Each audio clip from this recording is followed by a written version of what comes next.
Welcome to the Fear and Greed Daily Interview. I'm Sean Aylmer. Today is, of course, Anzac Day, arguably the most solemn and significant day on our national calendar. I wanted to speak to someone who knows this better than most.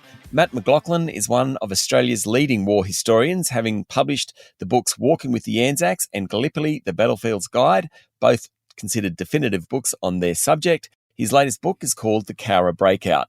But Mat is also founder of Mat McLachlan Battlefield Tours and has spent the last 15 years guiding guests around the places we learnt about in school, the places where Australian troops fought and died. Mat, welcome to Fear and Greed. Thanks, Sean. Good to be here. What does Anzac Day mean to you? Wow, that's a great question. I mean, it's the nature of Anzac Day has evolved over the decades, and it's probably evolved for me as well. As a kid growing up in the bush, it meant a lot about community and going down to the local service and watching the veterans march past. As I got older and started studying history, it became about actually walking the battlefields. But probably now that I'm a bit older and I'm a father and a bit of a family man, it's about spending time with family and hopefully passing on some of the importance of the day to that younger generation. So I think, like for many people, the day's evolved over the years for me. Okay, now what led you into this job as a war historian? You mentioned then that as a child you grew up, and you told me off air, you grew up in West Wyalong, which is in central west/west New South Wales. Is it kind of watching that, seeing that part of history of your local town, did that play a role in you moving into what you're doing now? Yeah, I think that played a big part in it, Sean. I grew up in a family where my grandfather had served in the Second World War and his brother had been killed in the Second World War. So the concept of service and sacrifice in wartime was pretty well founded in our family. And yeah, I think being in a small community, I think on Anzac Day, seeing all those veterans and participating in the march. I used to march with my school, and my dad was in the town band. So, like all small towns, everyone pretty much mucked in and commemorated where they could. And so I think that was a really important foundation of my interest in military history. But as I got older, it was just something that went from a bit of an interest to a passion and then an obsession, I would say. So it's just something that's in my blood. I was born to do was to learn these stories, and now it's great that I get to make it my career. And now you guide people through battlefields. What are some of the sites you've travelled to? Well, that's a really lucky part of my job, Sean, is I don't get just to read about it. I get to walk the ground. It's fantastic to do that and actually explore the ground. So I've been pretty much everywhere Australians fought. I've been to Korea. I've spent a lot of time in Asia on the battlefields there, of Vietnam and Singapore and all through that region, Thailand. But the battlefields that draw me back are those First World War battlefields, Gallipoli and the Western Front in particular, Belgium and France, is always a really big draw for me. And I don't actually personally lead that many tours anymore. I've got a great team of historians that lead them, but I really enjoy once a year I get to go back on what we call the Mat McLachlan Signature Tour and lead a group of people around the battlefields of Belgium and France. So that's always a highlight of my year, and that's a very special battlefield to walk.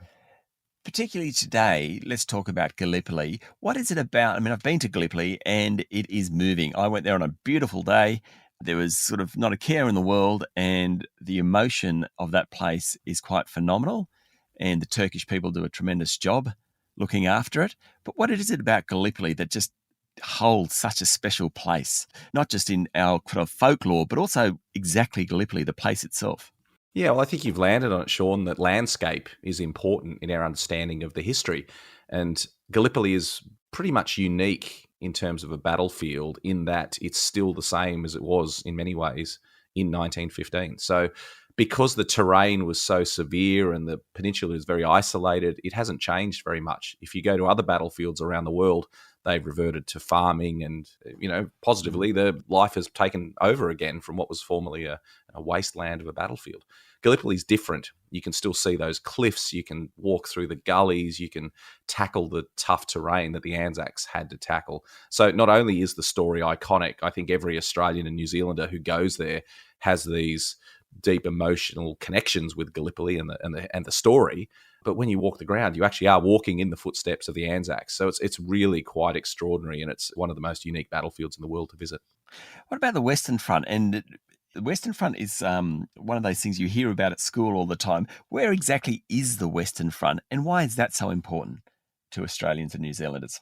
The Western Front was the name given to the battlefields in France and Belgium during the First World War, because it was really from a German perspective, because Germany was fighting on two fronts, against the Russians on their eastern front and against the French and the British on the Western Front. And so we adopted the German name for the battlefields.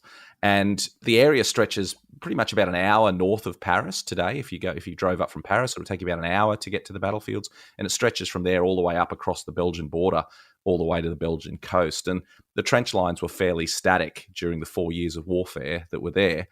So the Western Front didn't move very much. So there's still a lot to see in that region. And Australians came there after Gallipoli. So in early 1916, the Australians and New Zealanders arrived.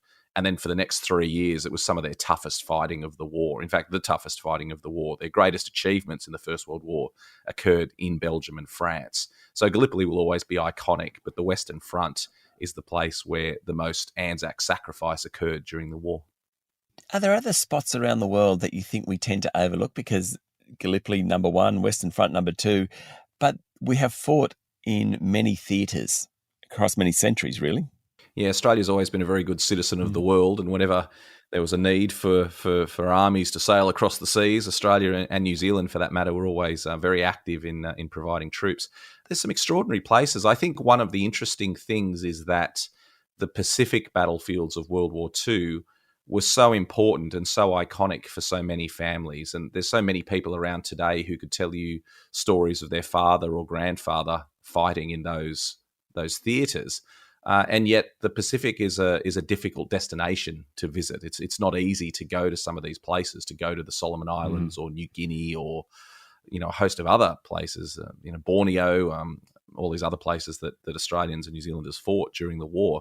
So I think for that reason, as a destination, it gets overlooked. I think we know the history very, very well, but not many people are actually engaging with that history by walking the ground. And I think the simple reason for that is, at the end of the day, a battlefield tour is a holiday. I mean, it's I don't want to make light of it, but it's a themed holiday. It's an experience to go and walk the ground and to participate in a very active and engaging form of travel. And so people want to do that in destinations that they want to visit. So most of our passengers are going to Europe, to France and to Turkey and the UK and Germany, simply because those are wonderful destinations to visit. So people tend to focus on those easily accessible destinations that have a lot of cultural value as well. So it's a little bit of an irony that some of the historic battlefields where the great Anzac legend was written in the Second World War don't get visited nearly as much as the iconic ones from the First World War. So who tends to take your tours? I'm interested now. Is it a younger cohort? Is it older Australians? Who? Yeah, there's a real mix of people. I mean, we're running guided tours, so the people who naturally tend to do that are older Australians. They're the ones that want to go on guided tours, as opposed to sort of freewheeling young people who want to do their own thing. So as you would find in any element of the travel industry, that's a fairly natural fit with older Australians. But there's also quite a few young people that go as well. So we lead a lot of school groups. We lead military groups in terms of Defence Force groups. A lot of young people just simply turn up on the tours because they want to learn about it and they want to travel with people that know what they're talking about and can show them the history. So I would say that about a quarter to a third of the people on a given tour would have a direct family connection. So they may be following in the footsteps of their great uncle or their grandfather. In some cases, their father, if there was if the maths works out correctly with ages. But the majority of people are just doing it because they're Australians who want to know about this history and they've heard about it. They've grown up attending Anzac Day services in Australia and they want to actually walk the ground. And I love it when people do that, because people who don't get it say, why would you walk the ground? Why would you want to go and wander around farm fields for a few days hearing about stories of death and destruction? But it does bring the history to life. It's a cliche to say that, but it's a well-founded cliche that it does bring that history to life. And there's nothing like actually walking the ground. So yeah, we get a real mix of people on the tours, but there's a real shared experience as well, because everyone's there for the same reason. So it's a very engaging trip that we run. And just quickly, you also do tours of Darwin. I didn't realise that. I would love to do a tour of Darwin. The bombing of Darwin, of course. Yeah, Darwin's a great one. There's most people don't realise there's a lot of people heading up there to go to Kakadu and explore the wonderful cultural sites around there, but there's also very rich World War II history related to the bombing of Darwin, or bombings of Darwin. Darwin was bombed nearly 70 times during the war.